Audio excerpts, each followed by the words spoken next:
Stillwater, talking to former Bowling Green defensive end Kyle Jr. Saturday morning and asking him his timetable after he left the Oklahoma State campus after a visit to COSU, meet the coaching staff and the team. Jr. explained that he was going to graduate from Bowling Green in May and then needed to make plans to get back in time for the summer semester. That kind of made it obvious. Yes, I'm committed to Oklahoma State, Jr. said, adding that he wasn't taking any other visits. He is going to come back for the 2019 season and help the Cowboys at a position where they are thin on veteran players.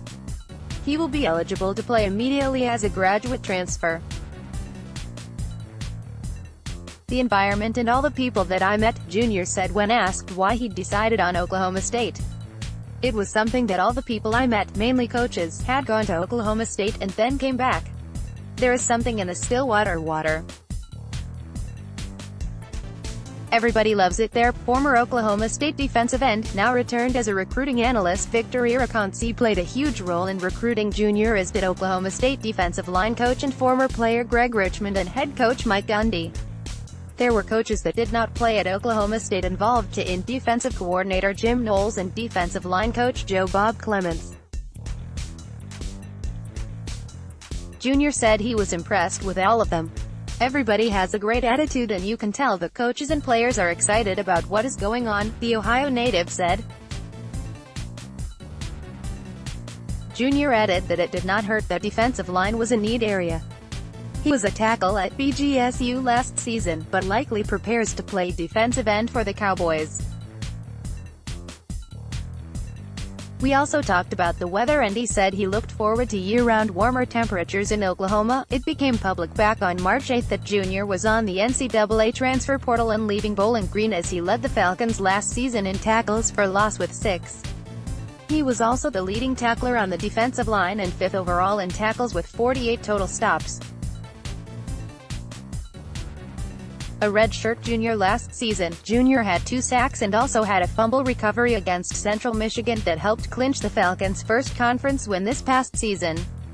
The 6'4", 271-pound Jr. listed political science as his major at Bowling Green, where he will graduate, and he will have many master's degree options to choose from at Oklahoma State. Jr. has been a very productive player in his BGSU career as he played in 11 games this past season and started 10 of those. For the Falcons last season, Jr. was listed as a defensive lineman, but lined up at tackle.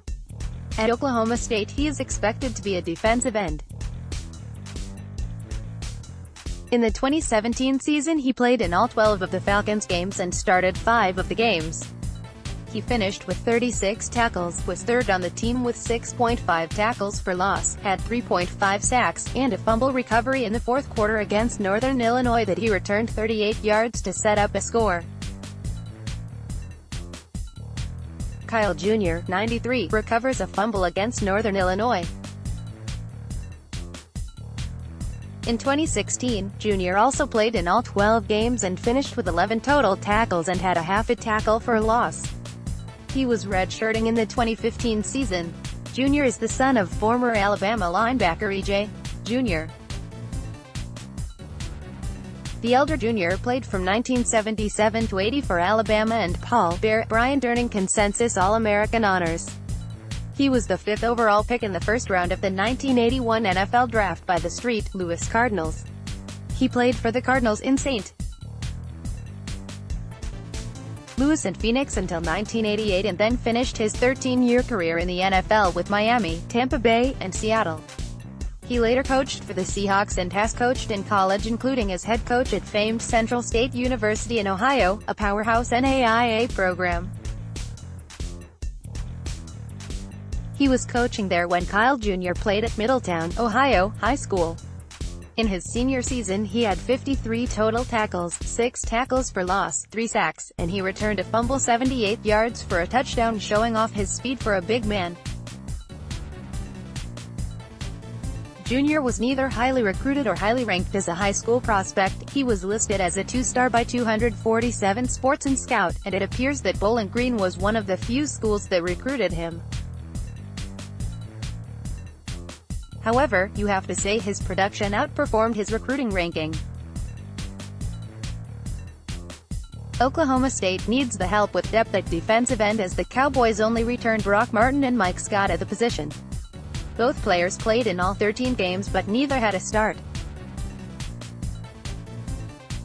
Redshirt freshmen Tyler Lacey and Braden Cassidy did not play at all last season, and that is really at defensive end this spring. There are 3 incoming freshman defensive ends in Trace Ford of Edmond Santa Fe, Israel Iseman Hundley of Colleyville Heritage, and Cody Walter-Scheid of Munster, Texas. Jr. provides a player with lots of experience and a bigger defensive end from a size standpoint. He is also the first player that I believe Oklahoma State has pulled off the NCAA transfer portal since it kicked into being. Of course, Oklahoma State is old hat and a veteran at bringing in graduate transfers and most have had a lot of success.